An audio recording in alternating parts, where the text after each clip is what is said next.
Okay. We are here in the house. Road to Freedom podcast, episode 4.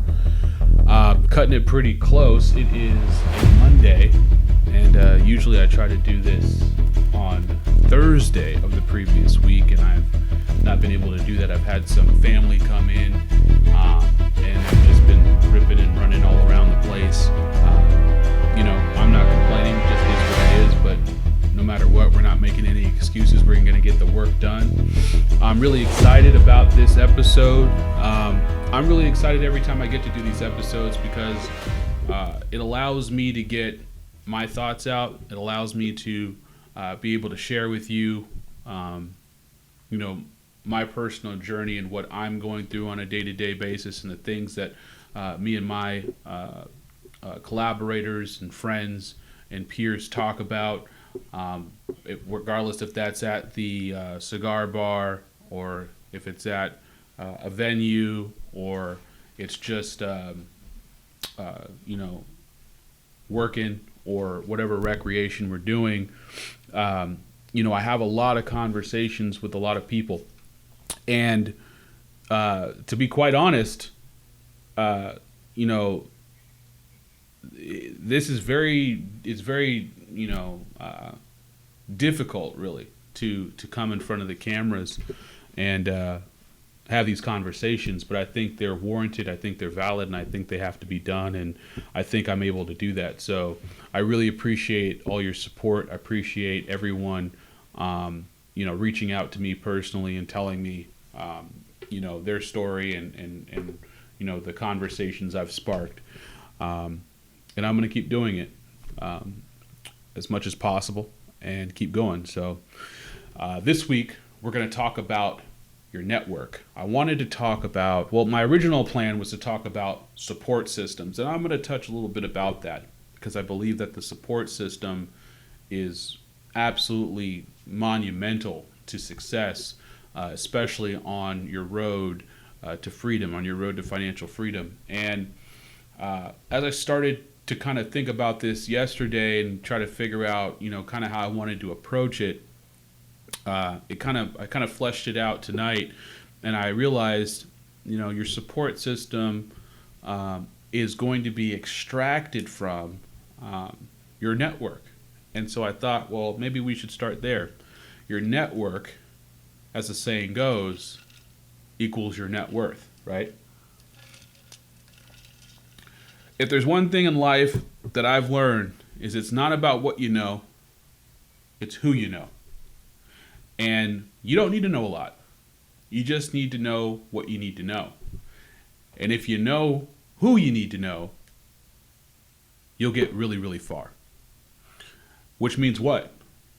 It means we're social beings.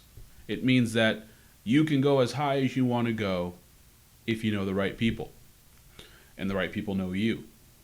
And you've built relationships. And how do you go about doing that? How do you build relationships? There is a great saying, I think it's Zig Ziglar, who said, if people like you, they'll listen to you. And if people trust you, they'll do business with you. And there's a great book I'm reading now. I know I'm probably behind. It's by Dale Carnegie, and I believe it's called How to Win Friends and Influence People. And the first chapter basically talks about not criticizing. You don't criticize, you don't condemn, and I forget the last part of it, but you don't do those things with people. And so I wanted to kind of talk about your network. What's a support system? Why is it important? Well, your support system is exactly that. It's a group of people. It's a network of people you trust and trust you, and who you look to for guidance, and who they look to you for guidance and motivation and accountability. And typically, as young people, we usually start finding this group in college. So that's a fraternity, that's your inner circle, And really the beginning of your network is when you go to college. And I would argue that that's really the only main thing you're going to get out of college is that you're going to be able to develop your network that will go into professionally. And it's you can argue that I never went to college, so I didn't develop any kind of professional network until later on. And I got into mortgages really early. I got into mortgages in my teens. So I've always kind of had a professional network. I just didn't know that's what it was called. But, it's beyond important. It's foundational. I wasn't able to go from where I was to where I am now without a network. And you're not going to be able to, especially in real estate, because I'm in real estate. And if anybody who's in real estate or any kind of business or high-end business, they know it's about who you know, but also what are we doing? We're linking buyers and sellers and inventory and those who control it. And you have a whole bunch of people in this space trying to connect all these people. And you can fit in there, but you have to know who's playing what and who to call and who to talk to. And with these deals, I mean, I just sat down and had a meeting this afternoon, and was with my business partner and a couple of our friends and colleagues in a group that we're in, and we're talking, millions of dollars, $1 million deal, commercial deal. And we're trying to figure out how to syndicate it or how to bring these investors together and how to lay it out and how to do all of these things. And when you're talking high level deals, what are you talking about? All you're talking about is connecting people with money and how to get them to collaborate together for their benefit and your benefit, and then take that down the line long term, 2, 3, 4 years, and then everyone benefiting at the end. You're talking about not a social experiment, but you're talking about a social collaboration. You cannot hope to succeed in any kind of high level business without social skills, without a network, without knowing people, because it's impossible for you to know everyone and everything. So you need to be able to leverage people who know other people who know other people. And the more people you know and the more people that know you, thus you're able to figure out how to make things happen. So I wanted to kind of talk a little bit about that and understand your network and your group of people that you associate with. What are they doing? Because don't get it mistaken. Everybody has a network. Okay? Everybody. Every single person has a network. But what's the quality of your network? Right? It's just like Dan Pena says and a bunch of people say, show me your friends, I'll show you your future. Right? Whoever you hang out with, whoever you're around all the time, is who you're going to most likely mirror. So if you're trying to excel or you're trying to go farther than where you are or level up, as they say, you need to be around people that are a higher level than you. And you need to figure out what they're doing, and you need to move like them and think like them and acquire those mindsets. But it doesn't matter. Wherever you're at right now, that's your network, right?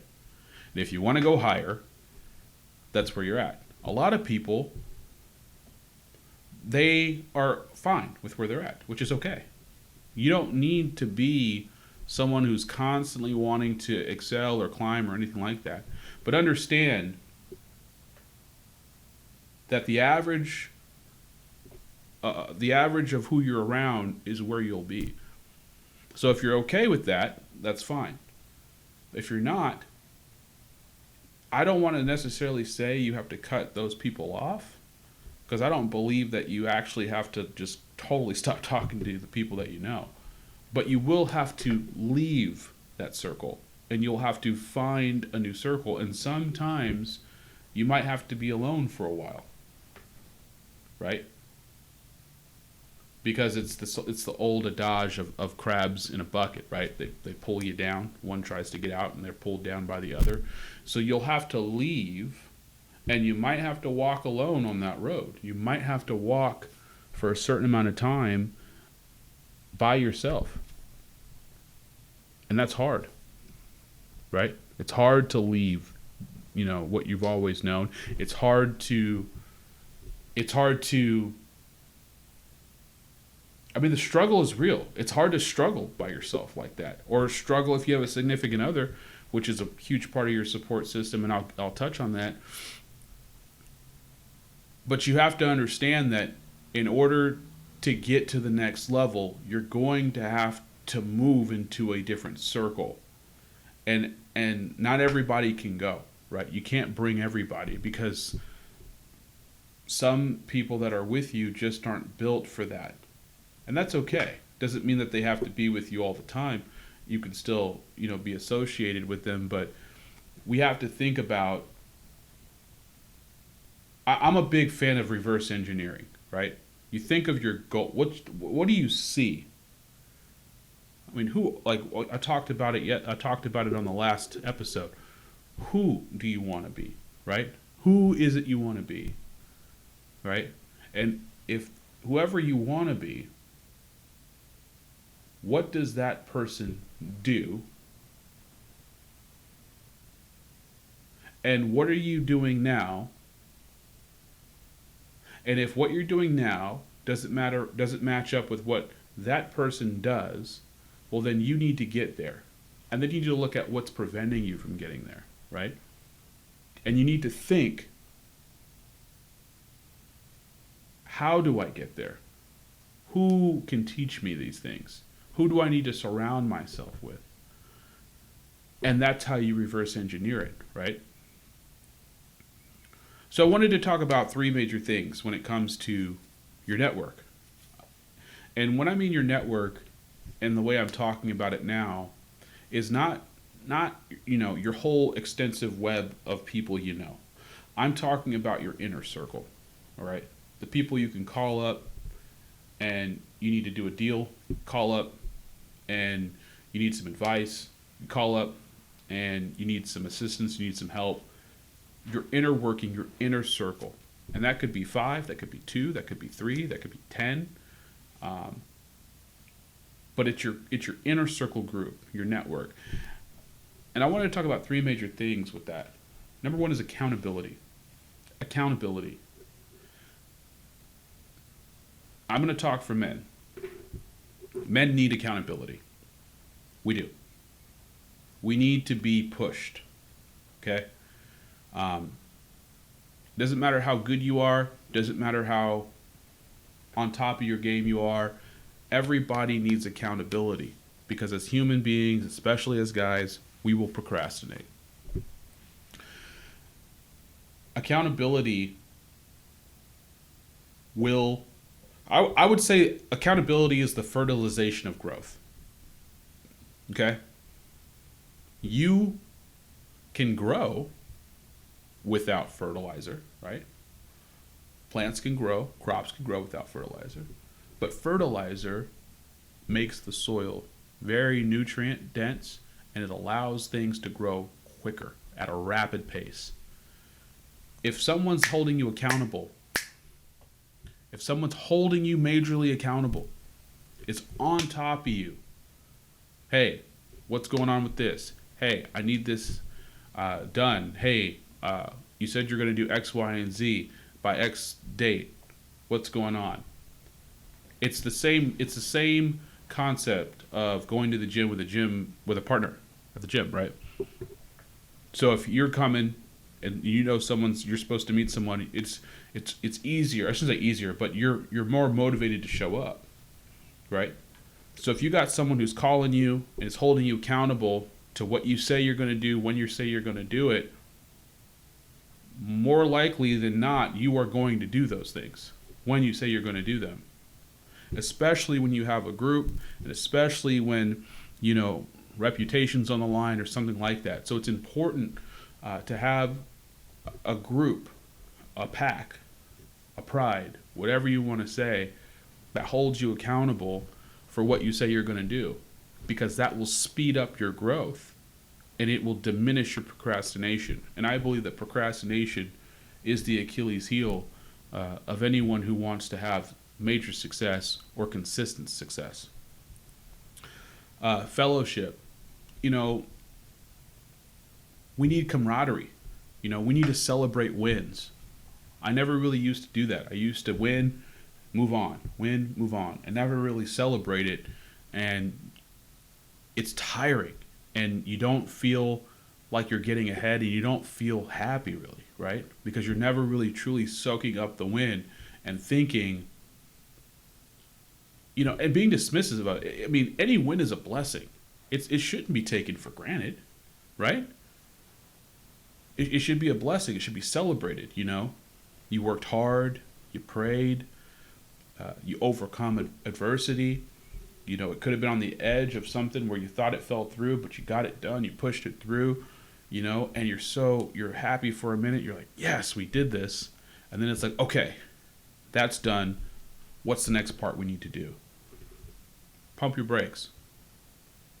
Let it soak in. Let your heart feel it, right? Because that emotional high is what's going to push you to keep going. If you don't celebrate those wins, you don't get that emotional surge, you're going to run out of gas. And then you're not going to care because you never really celebrated it. And I think fellowship and camaraderie, when you're able to do that together in an atmosphere, in a group atmosphere, and everybody's eating, everybody's winning, and everybody's feeling great, it just multiplies itself. It's the same concept with the accountability factor. When you have multiple people together winning, wins beget wins. And that allows you to accelerate your winning. That's why it's so important to help each other. And that's the whole concept, right? The whole concept of giving. The more you give, the more you receive. And the more you hoard, the more you lose. That's the whole concept. And it really is a universal law. It really is. So I think fellowship's a big deal. Hang out. Don't just talk business all the time. Grow your relationships with your circle on a human level. Get interested in what they are and what they like and what they do and who they are. Family, I'm a really big proponent on family and being around someone's family and knowing how they are and investing in your family and loving your family and taking care of your family and protecting your family. It's something that is very, very important to me and dear to me, but it also will reflect upon you, and it'll reflect upon your circle and who it is that you're surrounding yourself with. And I think that is a huge thing. So accountability, fellowship, education, learning from each other. I love one of my main groups, which we call ourselves, well, it's a new name. I'm not releasing it. Our previous name was Moves, which was Men of Value. And we're rebranding, we're doing everything, and I don't want to give that away. So shout out Chris. But what I love about that group is that it's so diverse. We're all minorities, and we have a huge range. And what I mean by diverse is not just race. I meant as far as category, as far as professions. I mean, you got, people in real estate, construction, marble and granite, accounting. There's just so many different things, and we don't all just do one thing, right? We do multiple different things. And I think that having a group that is not only accountable, and there's camaraderie and fellowship, but there's also people from different walks, different professions, and there's so much that you can learn from each other. And there's different personalities, and it's very, very important for all of us who are on this journey going somewhere. For me, my goal is to get to a point where I have enough assets generating income on a monthly basis that I don't have to, I can replace my job, right? I can just manage my assets, acquire more assets, and that's what I want to do. And teach my children how to do the same for them, right? I think that that's more empowering than anything, is to be your own boss. But more than that is to be savvy enough to where you've invested and you've moved a certain way that you're able to not only acquire assets, but manage them and then pay you money regardless of what you're doing. And you need to learn, and you're never not ever going to learn something that you can actually take from another profession or from another person and put it into your own, and put your own spin on it and put it into your own profession or whatever you're doing. And I've done that a lot. And I think that's very important to learn how to do. Which brings me to, I don't want to say it's a touchy subject, but whenever you're in a group, it's natural. There's hierarchy, right? People will separate themselves as leaders, and especially with guys, we're competitive, right? Naturally. But I want to touch on a concept, and I wrote it down. I said competition or competitive versus collaboration. And I think what happens is competition can be a good thing in the context that it pushes you to be better than you are, because you're striving to be the best, right? I think that if you're striving to be better than, that's a toxic, negative place to be, right? I don't believe that you should be competitive to be better than in a network, right? I'm not talking about sports. I'm talking about within the context of what I'm speaking on, which is your group. But we should be competitive to push ourselves to be better for yourself and for the group, right? And I think that's healthy. I think what happens is sometimes we get competition and collaboration mixed up. We should collaborate. We should not allow our competitiveness to prevent us from collaborating. And I think that happens a lot, especially in my community, the Black community. I think we're highly competitive, and we're so competitive that it prevents us from wanting to collaborate with each other and to pool resources together.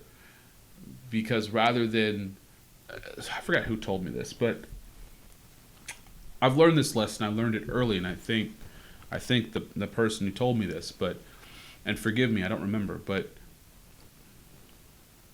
I know it's a guy. I don't remember who it was. He told me, Kyle, it's better to receive 10% of nothing, or 10% of something, rather than 100% of nothing.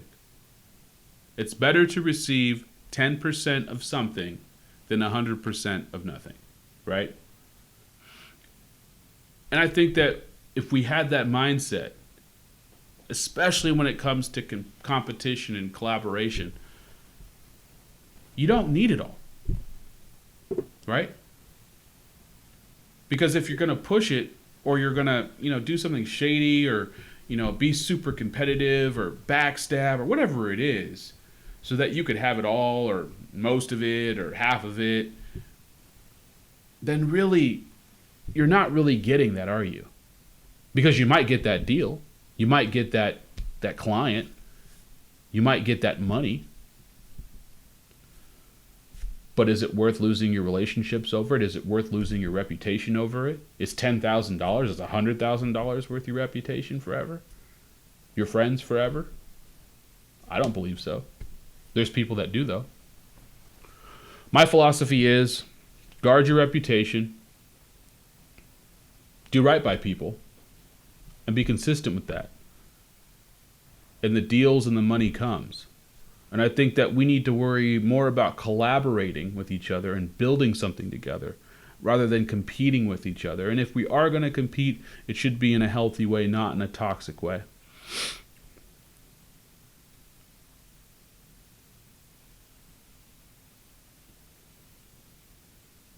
I used to think that I wasn't really a competitive person.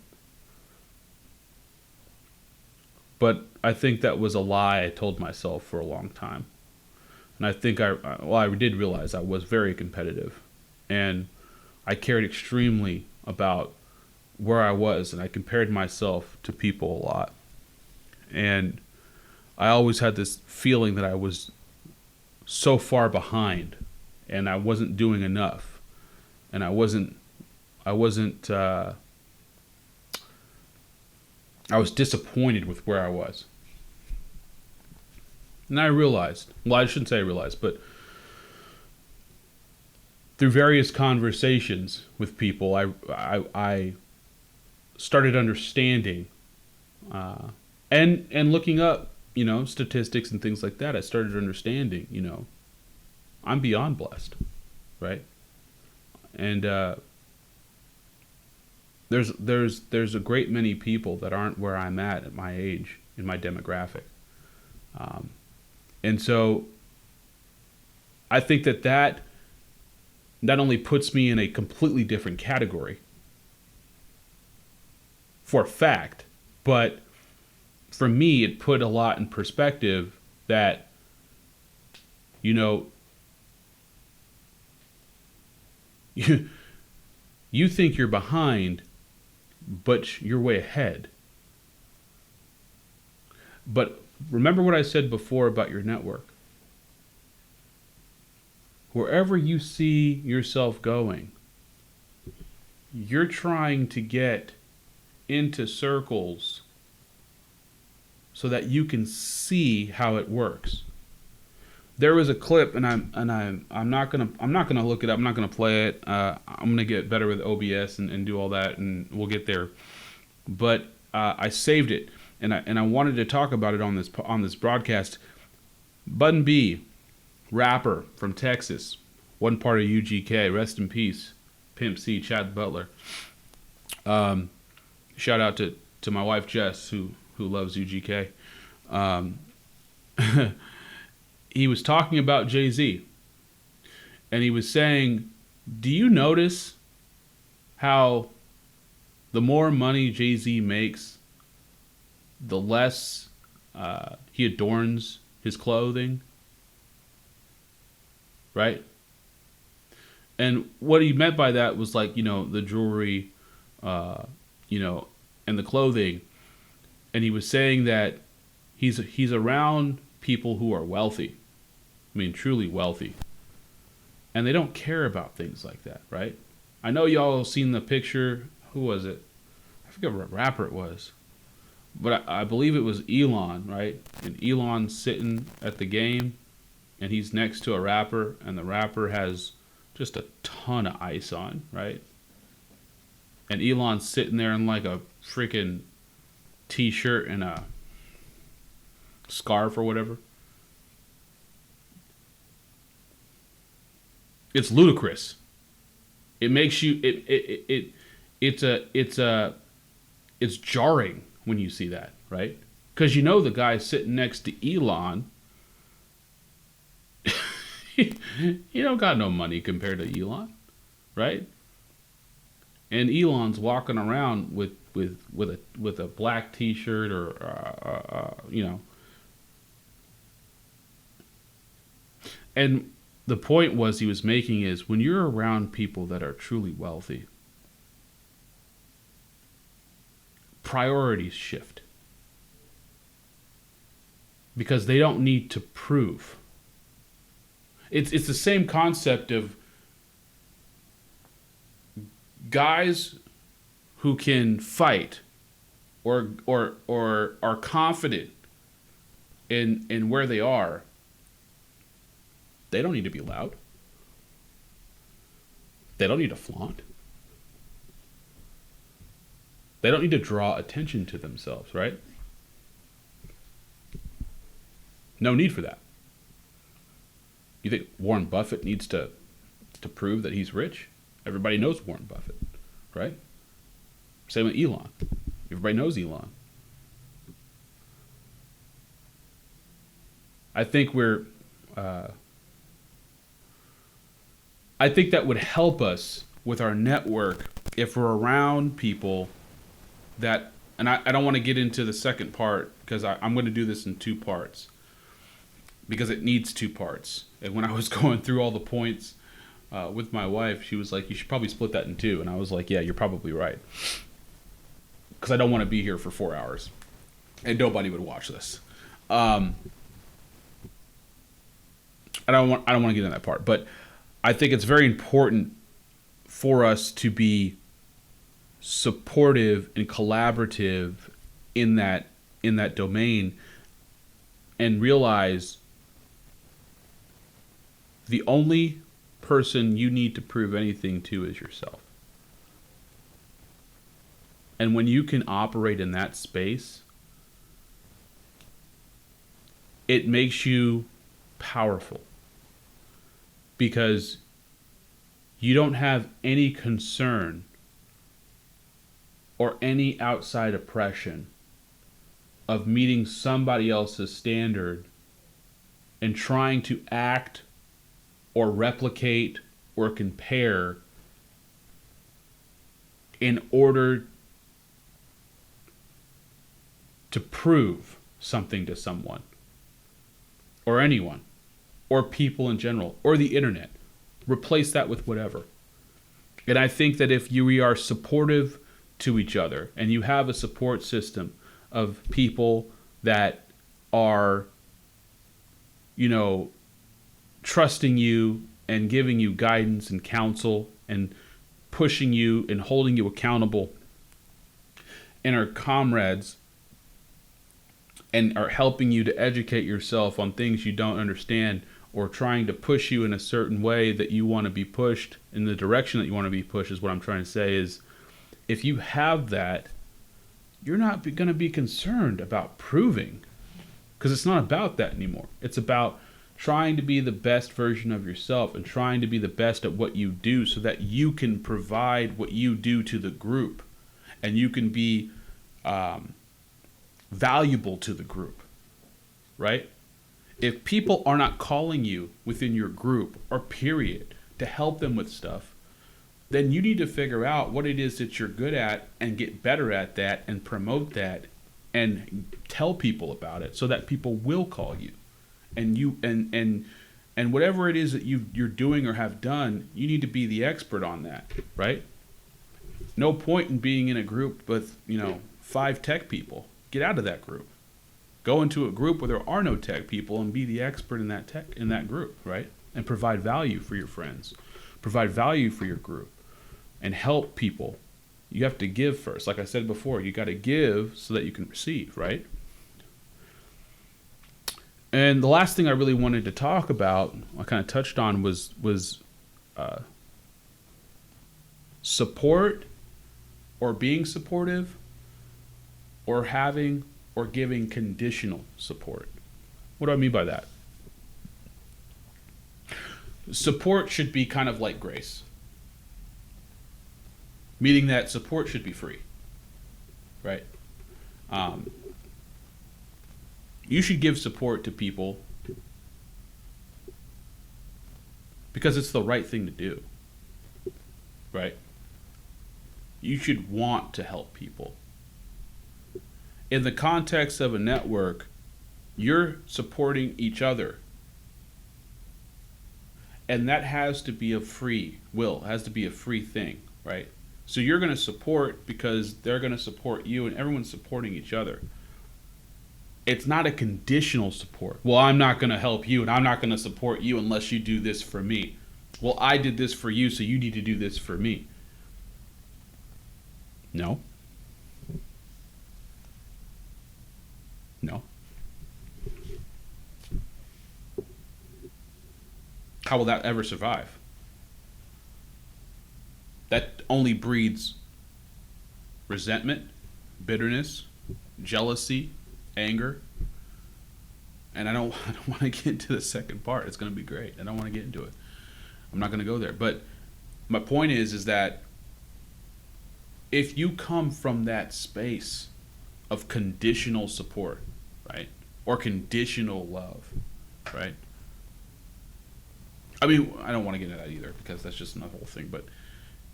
And we're humans, so it's hard. Okay, we've all done it, right?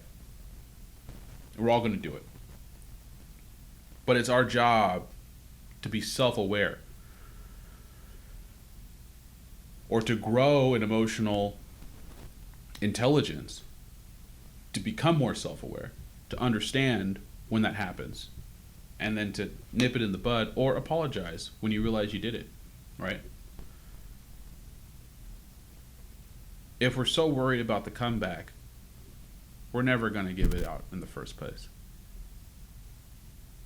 Your support should not be conditional, especially to those in your close network. Your support should be automatic, right? If somebody's doing something, you go. And if you can't, ask the person how you can support them because you can't show up, right? Because here's the thing, and here's the thing, and I'm going to keep saying it. The more you give, the more you receive. Okay? The more you do for others, the more others will do for you. Are there toxic, horrible people that are takers that will just take the more you give and they won't give anything to you? Yes. And when you locate and identify those people, you cut them out of your life. Absolutely. I'm not saying they don't exist. I am saying you're intelligent enough to identify those people and not let them in your life. But assuming that you have a network of people that provide value, that are supportive, we shouldn't put conditions on our support.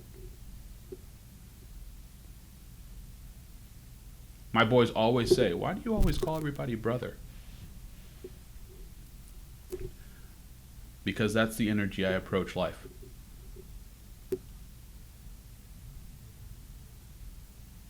You're a brother until you're not. You're a brother until you prove otherwise. Because if I help my brother, am I my brother's keeper? Yes. Support.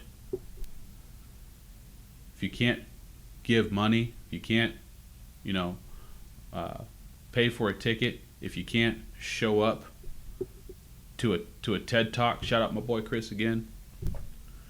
If you can't, we should all, whatever your network is, we should all be using each other's services.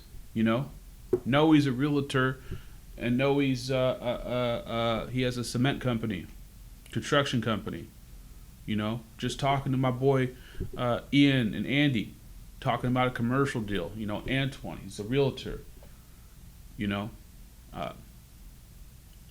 My boy Alex, he's second generation with his company, who his father handed the business to, and he restores marble and tile and granite, does a beautiful stonework.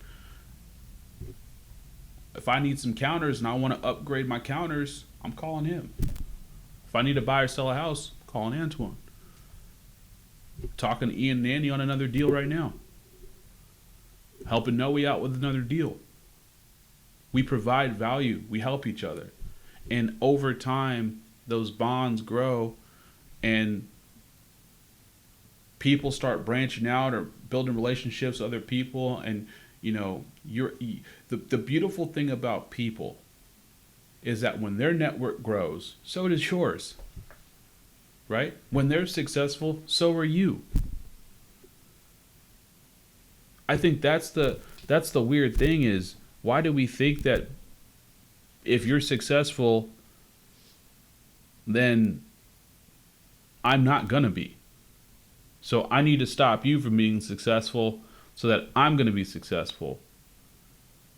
Or I don't want to help you do what I'm doing or tell you what I'm doing for fear of you doing it and you being better than I am. Guys, gals, there's so much money out here. There's so much opportunity out here. There's so much. There's not enough. There's not enough people. There's more opportunities than there are people. One person is not going to take your shine.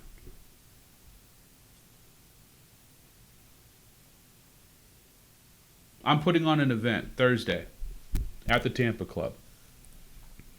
6 to 9. Go to Eventbrite. It's on our Facebook. It's on my Facebook. It's on Antoine's Facebook. And I put this event on. I sponsored it. So did Antoine. And I did this because I was trying to get on other people's venues to talk, to share my knowledge, to share, to give value. And I couldn't get on, regardless of whatever it was. So, created my own opportunity, created my own lane. Sometimes you have to do that. Sometimes you have to create your own lane.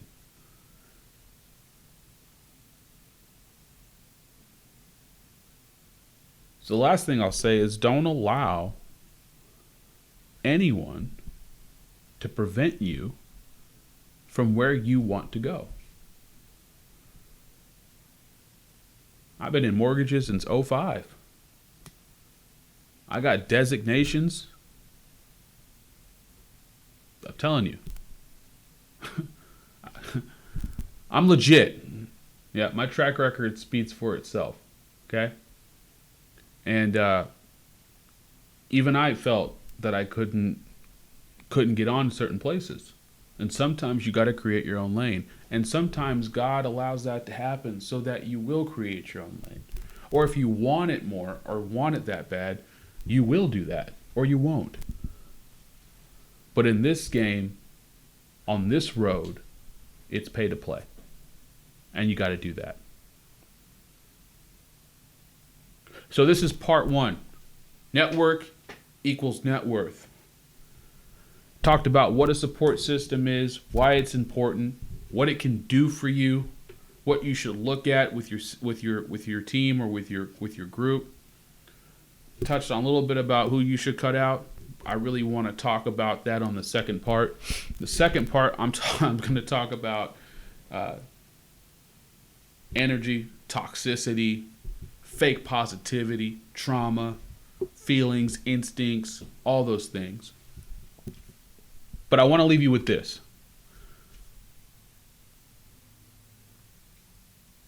Your network equals your net worth. True. But you can have more than one network. You can have more than one.